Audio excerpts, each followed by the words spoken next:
Agora tem uma doença que é uma doença, e atenção, você que é mãe, muita gente fala assim, esse menino é muito levado, o fulano é inquieto, fulano é isso, fulano é aquilo. Isso é uma doença, chama-se distúrbio de déficit de atenção, TDA. Então, o doutor Manuel Dias, ele fala hoje sobre essa questão dos distúrbios, dos transtornos de déficit de atenção, que são chamados os TDA. Muita mãe, ela acha que o menino é levado, mas na verdade ele tem um problema de saúde. E muita gente acha que é extremamente assim, agitado, mas na verdade ela não consegue se concentrar. O Dr. Manuel fala sobre isso, depois eu volto do intervalo com o show do Bobão e outras matérias para mostrar aqui. Dá só um tempinho.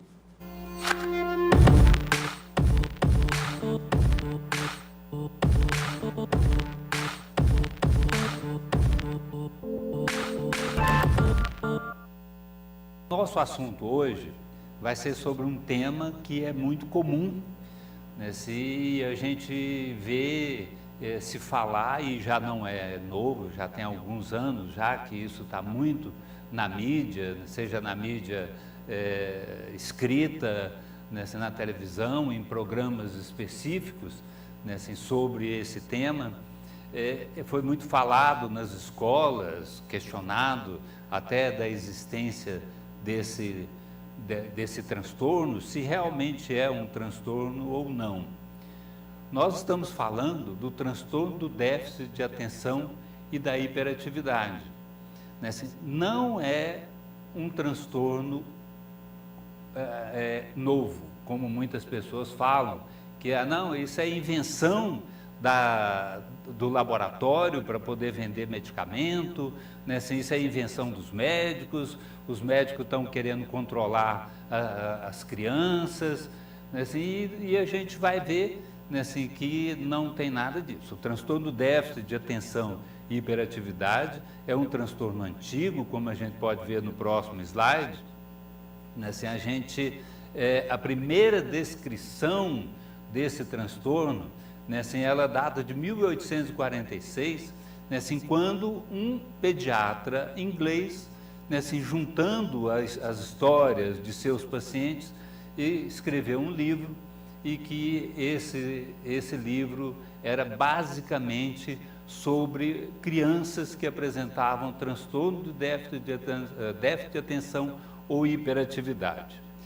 Naquela época, os meninos que estavam nesse livro foram chamados de Joãozinho com a cabeça na lua e o Felipe, o Pedro inquieto.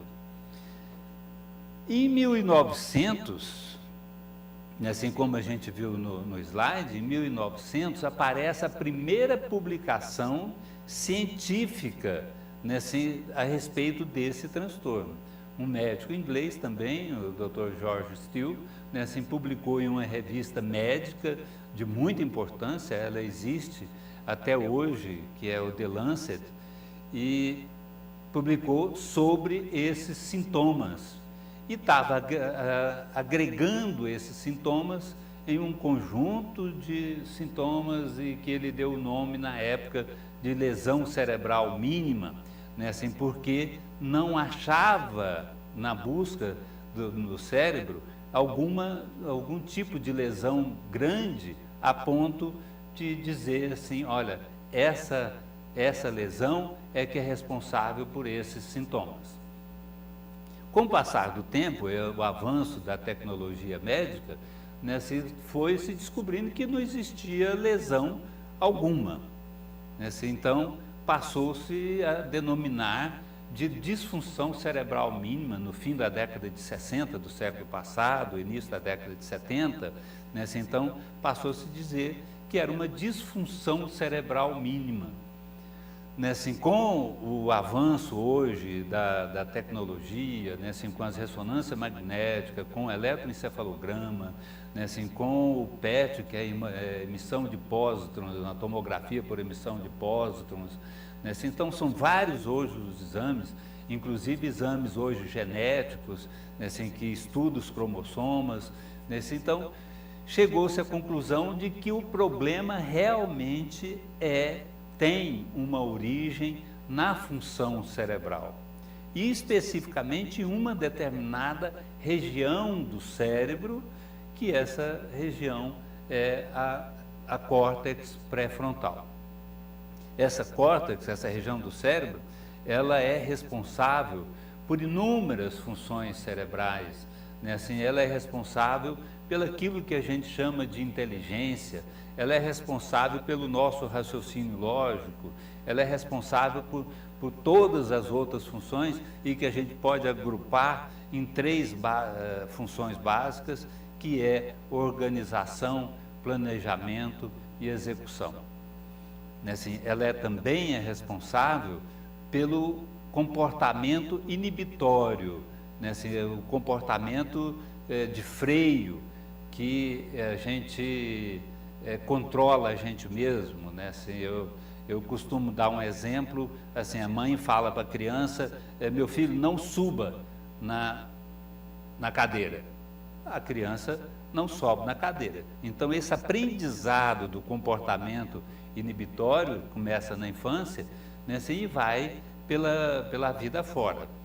Né, assim, a gente tem, com isso, né, assim, já uma ideia do que é o transtorno, né, assim, que é, então, vou repetir para você, né, assim, o transtorno acomete, então, desde a infância, né, porque a gente está falando, né, assim, de crianças que a mãe ensina, e corre até a fase adulta, como a gente pode ver no próximo slide, né, assim, a gente que acomete já desde criança, né, assim, então, desde criança, lá do 0 ano até 60 e tantos anos, né, assim, esse pode aparecer, né, assim, os sintomas, como também pode desaparecer. Bom, dando sequência àquela história da idade que eu falei lá naquele outro primeiro slide, né, assim, onde a gente mostra as datas, né, assim, a gente vai ver que tem uma outra data lá que é muito importante, né, assim, que foi quando surgiu o medicamento, né, assim, esse medicamento que hoje é amplamente utilizado no mundo inteiro, né, assim, que é o metilfenidato. Né, assim, o segundo slide mostra essa data, que me parece que é 1937, né, assim, que aparece o metilfenidato. Né, assim, então, metilfenidato ele passou a ser utilizado no déficit de atenção mesmo, para tratamento do déficit de atenção, por volta de 1950. Né? Então, de 1950 para cá, é o medicamento mais prescrito no mundo. Né? Então, é um transtorno antigo. Então, como eu estava dizendo, né, assim, é um transtorno antigo, que se fala dele há muito tempo, e que os diagnósticos desse transtorno, né, assim, ele é basicamente clínico, né, assim, porque apesar de toda a tecnologia moderna, né, assim, da medicina, como é um transtorno funcional, a gente ainda não tem um diagnóstico lesional, mas nós temos já exame, por exemplo, a ressonância magnética funcional é capaz de mostrar as áreas do cérebro onde está mais comprometido esse transtorno.